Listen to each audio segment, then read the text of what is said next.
Bannon is now mad at Donald Trump. He's lecturing Donald Trump. He's upset that Donald Trump did not memorialize today with another hate speech for the cronies of Trump. You know, there's a reason why virtually every member of the KKK is also a Donald Trump supporter. This narrative that says, oh no, just because you support Donald Trump does not mean you're racist. Really? Let me be very clear with you. If you tell me you support Donald Trump, I am going to assume you're racist, period, off the bat, all right? And I have plenty of evidence to back it up. So let's get to the nitty gritty. Here's the video. That's why we said, and we're never going to back off it. And this is why President Trump tomorrow should step in front of the microphones at Mar-a-Lago. When Lindsey Graham's giving you advice, run the other way. That guy is wrong on everything. He's part of the problem, not part of the solution. Donald J. Trump should walk up tomorrow at Mar-a-Lago, and the whole world will be there. He's got command of the narrative. Nobody's got the facts better than Donald Trump. Nobody can give a press conference better than Donald Trump. And it would juxtapose. And by the way, if Joni Ernst and Caputo, and they're all in the Politico story, and Caputo and all the Republicans, if they're telling you not to do something, do the exact opposite. They're not your friends and allies. They've drafted off your coattails forever and put the knife into you and try to cut you up a million ways from Sunday. So don't listen to them. When Lindsey Graham tells you don't have a press conference, you know what you do? You say, hey, you know what? The press conference is going to go for 5 hours, right? 5 hours. You should have the press conference. You should sit there and you lay out your case. One of the most powerful things President Trump has said, Peter Navarro, is that the insurrection was on November 3rd, and we're seeing it. Look in Georgia.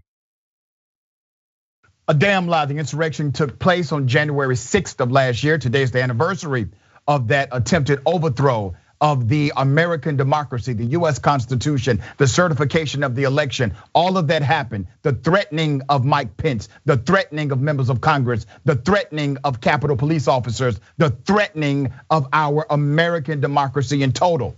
That happened. They did it. But somehow they are pro-America. They are pro-decency. They are pro-God, pro-faith, pro-religion.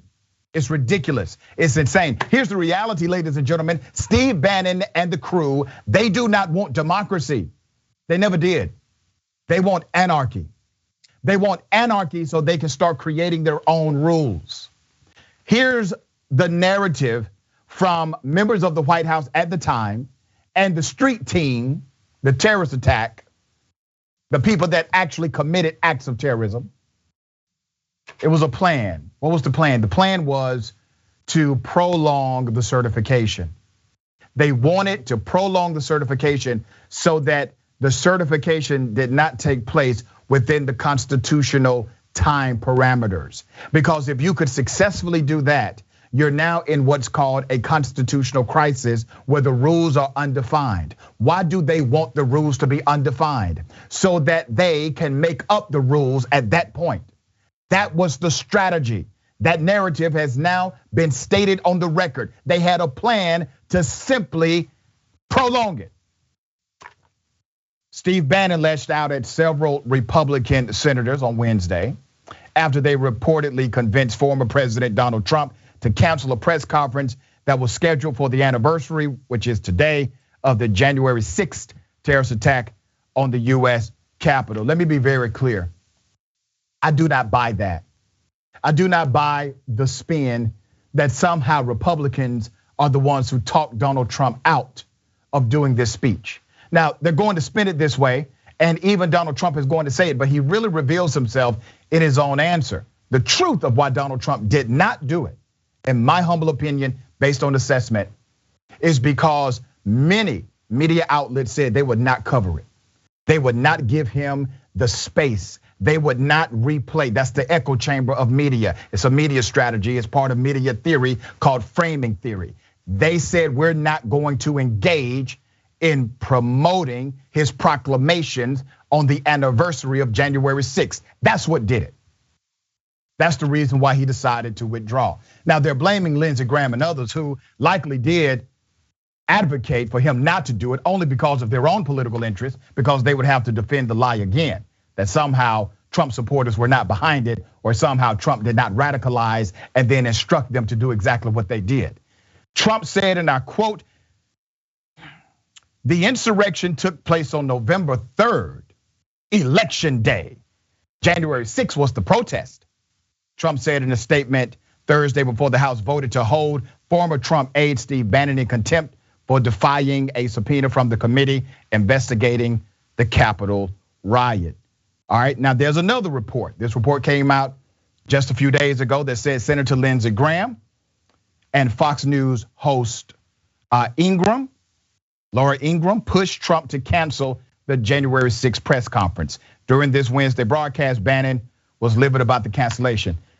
Trump don't listen to y'all. He doesn't.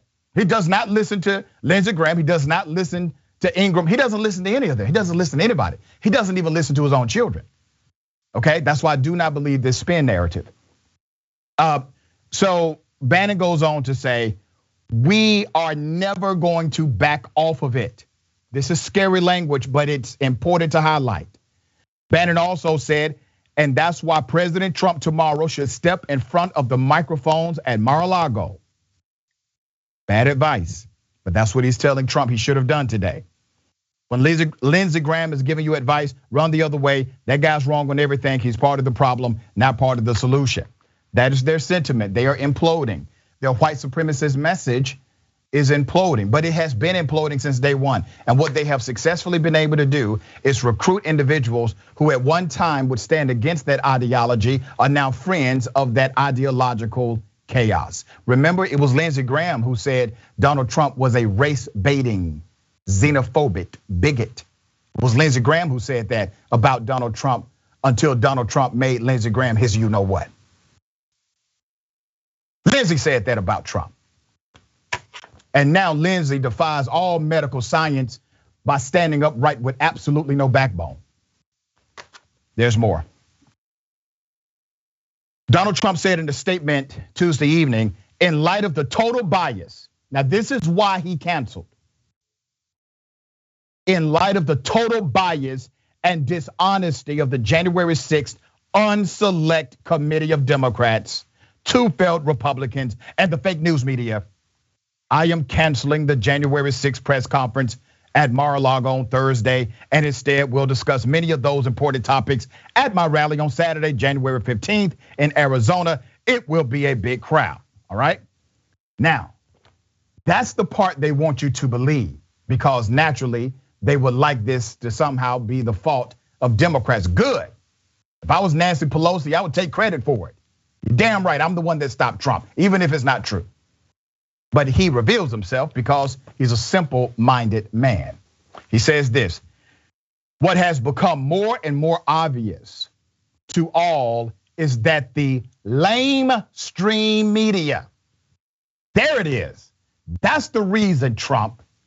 The lamestream media, in his terminology, I can't believe a former president is saying lamestream media, will not report the facts that Nancy Pelosi and Capitol Sergeant at Arms denied requests for the DC National Guard and military to be present at the Capitol. Their emails and correspondence with the Department of Defense exist, but the media won't ask for this evidence or report the truth. Wait a minute, Trump. Okay, let's follow your logic here. If these were just protesters who love America, as you said they were, why are you concerned that the military wasn't there?